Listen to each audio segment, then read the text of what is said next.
大家好啊，早晨啊，好耐都冇拍片啊。點解冇拍片咧？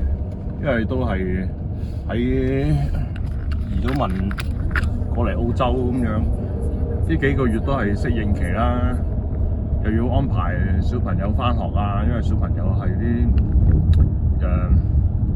有啲叫 SEM 嗰種兒童啦，咁啊需要啲特別服務啊，咁樣都要來來去好多地方啊，咁啊揸車啊，又要即係好多生活上嘅嘢要開始習慣啦。咁啊，今次拍片啊，即係可以講多啲嘢，因為自己啲保險牌啊、投資牌啊都冇掛啦，咁啊可以暢所欲言，即係講多啲，即係講經濟又好，講投資又好。咁當然我唔係喺呢度嚟話 sell 啲乜嘢，我亦都冇嘢 sell 啦，係純粹分享下啦，係。咁有啲人話哇去移民咁樣，咁啊即係去到好似係二等公民咁樣。咁我啊好彩就係今次係二度移民啦，舊陣都喺呢邊住咗好多年，咁樣對呢邊好適應啊，語言啊、文化啊都好適應咯，係。咁唔適應可能係我太太啦，係我太太啊，即係土生土長個港女咁樣。你叫佢啊去到外國咁，當然有啲地方係好過香港嘅，間屋啊大好多啦咁樣。即係我哋間屋都有6間房咁樣。咁你香港冇可能咯。咁但係個價錢咧，可能平過愉景新城咁樣，但係你可以有6間房咯，係有幾個車位咁樣。咁啊，即係住嘅環境啊好咗啦，係呢個毋庸置疑啦。咁生活費啊，呢度係高嘅。尤其是食飯咁樣，咁我覺得呢邊都係平嘅嘢就比香港貴好多咁樣，起碼貴40% 到100% 咁樣。但係啲貴嘢咧就同香港差唔多，咁同呢度啲人工都係類似啦。呢度人工又係做藍領咁樣。咁而家你見我呢度，其實我做緊藍領啦，走去亞馬遜派貨咁樣。咁有幾錢人工咧？咁樣。話做6個鐘有180蚊，如果做晏晝間嘅話咧，再多啲可能220蚊咁樣。咁啊，其實俾6個鐘，我一般啊最快3個半鐘做晒㗎啦，係。咁當做得唔好都5個鐘做晒啦咁樣。咁你圍翻，即係當然你有錢啦，有錢可能大概20蚊到啦，係。咁啊 depends 要派貨嗰個位置啦，係。咁啊賺咗呢啲錢咪補貼下食飯咯，因為食飯係好肉赤嘅咁樣。你哋茶餐廳即係食個好普通嘅 set 餐咁樣，20蚊係講到係澳紙係好平㗎啦，20蚊澳紙即係100蚊港紙。咁可能喺香港啊50蚊都唔值啦，即係40零蚊50蚊嘅水平，你要俾100蚊，因為平嘅就貴嘅。但係你話可能你走去食和牛咁樣，可能同香港差唔多錢嘅啫喎。即係呢度係咁樣，係，所以呢度啲人工都係啦。你話醫生、律師揾嘅錢其實比香港低好多嘅。咁喺呢度都係高嘅，但係交完稅之後其實唔係高得好多咯。係，反而你最低工資呢度都28蚊澳紙啦。所以過嚟澳洲咪覺得，喂呢度使費起碼住嗰方面比香港平好多啊。但係喺即係生活費拉勻都係比香港平啲嘅，但係你有啲咁嘅freelance 嘅收入，即係去亞馬遜派貨又好，去 Uber Eats 送外賣又好，咁當然啦更加好，可能就 Uber 接客啦咁樣。咁我大概計過，可能每1個公里嘅話，你大概賺到1零，但係如果你接客嘅話，可能賺到2個幾 double 咁樣。當然呢度如果接拍嘅話，要求高好多啦。第一你要現身啦，有現身報告，又要喺運輸處另外要攞個 permit 咁樣。咁啊，如果你揸得多咧，你又仲要買保險啊。咁啊，成本係高咗嘅。咁咁當然你成本高咗，要求高咗，你賺嘅錢都多咗咁樣啦，係。咁啊送外賣又好，派貨又好，比較自由啊！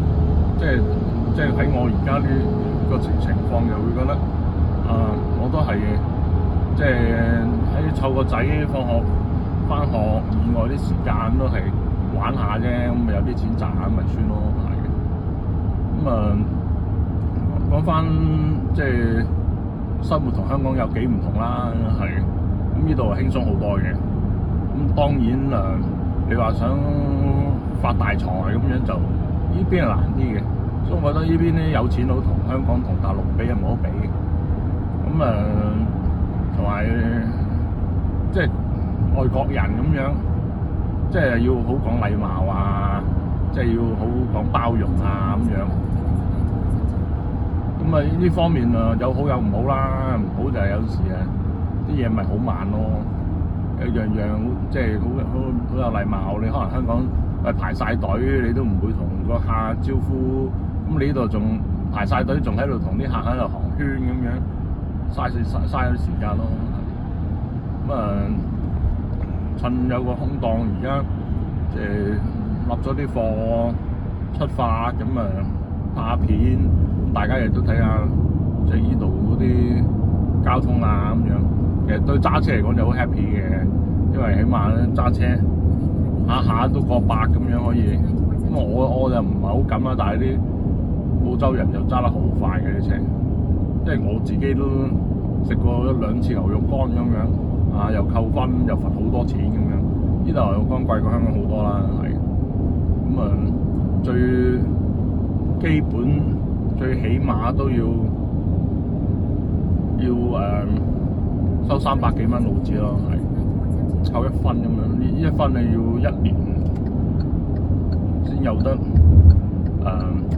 即係攞翻嚟，所以扣咗1分你要即係捱1年啦，係。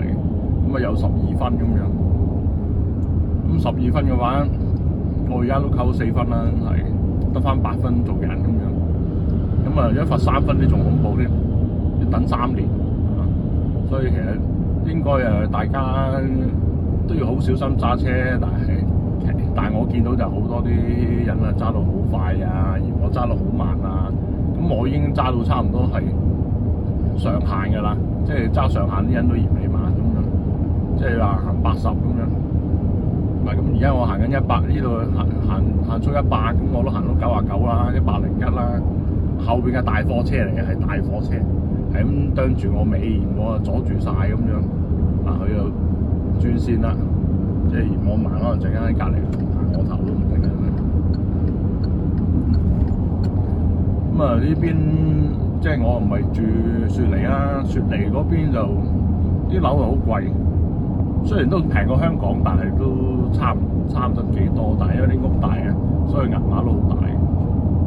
咁過嚟諗住舒舒服服，冇理由去雪梨啲大城市咁辛苦啊，係，即係可能雪梨都係諗住揾嘢做，揾份人工高啲嘅咁樣。咁我會覺得，如果你講住嘅話，即係喺香港可能你要多3倍嘅人工，先有機會住到近乎呢邊嘅水平咯，我覺得係。咁疫情之後，我斷斷續續都冇乜點做嘢咁樣啦。曾經有段時間喺銀行做過客戶經理，所以咪考咗啲牌啊，嗰啲保險牌啊、投資牌啊咁樣。其實 sales 嚟嘅啫，所以有陣時你銀行打電話俾你嗰啲都係 sales 嚟嘅啫，都要你買 product。即係我覺得就係可能我過唔到自己嘅關啦，即係唔知咩眼塊面，有啲半呃半噴。學者講話叫水啲客，覺得水字就係即係咩啫？即係呃客咯。咁但係咩叫水啫？即係佢自己上當咋？佢有咩事佢簽晒名㗎嘛？好市嗰陣個客賺到錢就梗係唔會揾你算賬啦。如果個市唔好，個客輸錢梗係揾你嘅。咁你就話簽晒名啊啲嘢咁樣。咁咪唔關我事喎，個客治理喎，咁係。我都聽過有啲 case 係真係好好慘嘅咯，係嗰啲客退咗休有嚿錢，咁經理有錢啊，梗係發達啦，咁買嘢啦，買完輸晒咁樣，啲人退休咁樣，個個都想穩陣陣咁樣。我 Facebook 都開咗個群組啊，叫咩？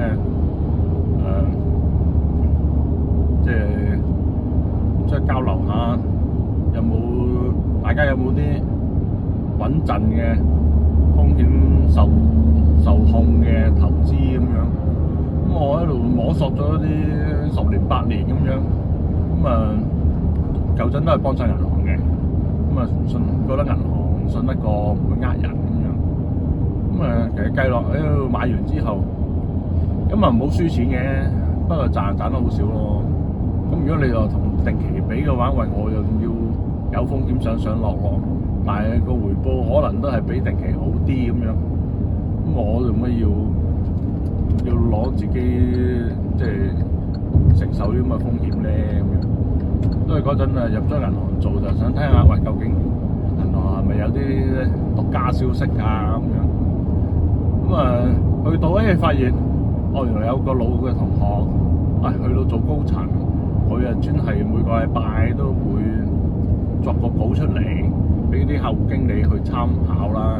咁佢經濟分析師啦，會攞晒啲數據，好多數字，好多專業名詞，攞呢啲其實嚟話俾個客聽，哇，好專業喎咁樣。咁如果係睇完呢啲數據揾到錢，銀行自己賺到錢啦，仲會將啲好嘢益個客咩？咁當然佢啲數據有啲係正面，有啲係反面。客戶經理咪會睇個客偏正定偏負啦。覺得佢偏負，咪攞啲負面消息咁氹佢放手賣咗自己手頭上啲貨咁樣，跟住嗌佢換翻啲穩陣啲嘅貨。咁調翻轉，哇，個市旺喎！一係佢攞自己啲錢買啲比較風險高嘅產品啦，一係就叫佢將手頭上啲低風險嘢換做高風險啦，咁樣都係啲咁嘅伎倆啦，係。咁睇完之後發現原來我舊陣都落個搭喎，即係唔經唔覺買咗好多貨，跟住揸咗堆貨，即係去到未試過 call loan 添，咁 call loan 都要還錢啦。咁嗰陣又唔係話即係收入好穩定咁樣，都有段艱難嘅日子咁，所以睇法話我搞個群組，咁當然呢個群組暫時都唔係話好多人 subscribe 啦，咁我當然希望多人 subscribe。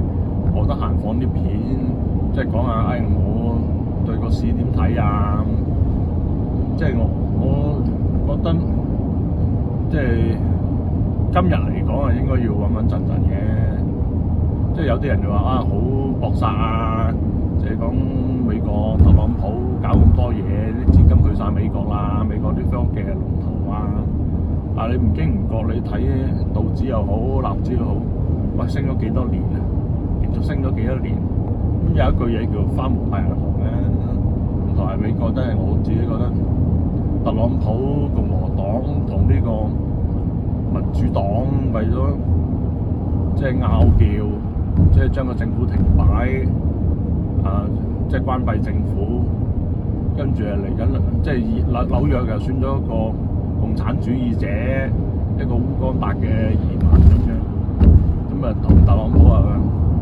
反晒台咁樣講嘢係好唔客氣咁樣，就算連民主黨啲老大都睇唔過眼咁樣，即係你聽見啲咁嘅政治氛圍，你都會覺得即係美國唔係想像中咁穩定、咁強大咯，係。咁巴菲特就退咗休啦，係。咁好 surprisingly，佢都睇好科技股，即係買 Alphabet 咁樣，對個後市好樂觀咯，係。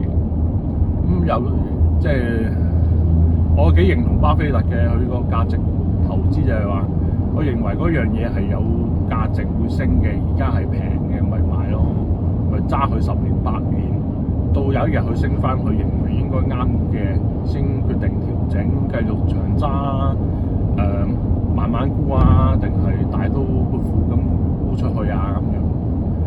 咁有啲都覺得幾匪夷所思嘅，好似 Tesla 咁樣，越升越有，升到 PE 有冇1000啊？1000即係1000年先賺得翻啲錢咁樣，先賺得到個價咁樣。哇！咁即係你佢會點啊？全世界啲人都淨係用 Tesla， 用其他冇競爭對手㗎啦，係即係有啲好匪夷所思咯。因為我都係會認為而家我價夠即係賺得到啦，冇貪心，賺嗰啲就只賺咗先，跟住即係其實我都揾緊啲 money market， 即係俾定期差唔多水平，但係就好 liquid， 即係隨時可以變現嗰種投資，就係我最想要嘅。咁啲錢又可以有啲利息，唔係話白放喺度啊，冇利息啊。咁再講少少自己心得啦，即係投資咗咁耐，我發現買股票真係好考眼光咯。你睇過成個市就容易啲，你睇個別嗰啲，即係乜專家、物專家咁樣，有啲係咩股神啊咁樣，有啲就好似話好勁喎，一年哇升成幾百 percent 啊咁樣，因為每年先升幾百 percent， 梗係唔會啦。我諗今年中到，下年中唔到。咁之前有個叫 ARKK 嘅方舟個女股神啊 Catherine Wood 咁樣，喂嗰陣夠揾到好超級巴閉啊！成個華爾街都捧佢係神啊咁樣，而家咪一撇屎咁樣係。我見佢好多新嘅投資都好似賺唔到錢咁樣係。佢啲基金就係其實就係有個煙味，等你覺得我好賺錢，所以你就交啲錢俾我個投資，我收你管理費咁樣。咁當然冇人有人長勝嘅咁樣。咁當然我覺得基金都有可取嘅地方啦。咁有時間我會再講下關於基金啊、債券啊各類唔同嘅投資有啲乜嘢可以做得，有啲咩風險啊，啲咩注意會講下啦。即係我都叫交咗唔少學費咁樣。咁其實拉勻我冇輸錢嘅。咁我係有賺嘅，不過賺個錢咧就唔係話好多咁樣。咁會比定期好啲啦，但係有風險啊嘛。所以嚟緊我都會諗點樣可以係低風險，但係要跑贏定期嗰種投資咯。因為畢竟年紀又大咗，又冇固定工作，咁你冇理由話仲好似後生咁陣乜都搏咁樣。咁你如果你話你得20歲咁樣，大把青春咁樣，輸咗可以再嚟，咁梗係可以搏啦。我個仔細老婆亂咁樣，我唔搏得㗎啦，都係啲比較穩陣嘅投資咯。即係我好歡迎你同我去交流下啲咩心得，譬如話有啲邊隻 ETF 好正啊！我其實幾中意 ETF 嘅，因為攤佢手續費又比基金平，但係出嚟嘅效果又唔係差好遠咁樣。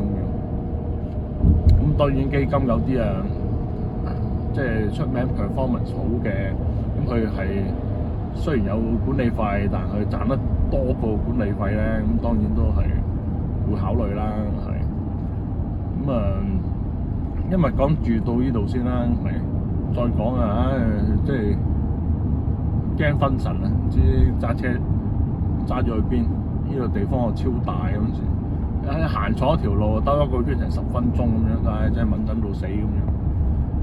同埋啲導航即係始終有啲誤差，你可能誤差係10米咁，但係10米啱啱好2條路嚟嘅喎，一個向東，一個向西，咁大鑊啦！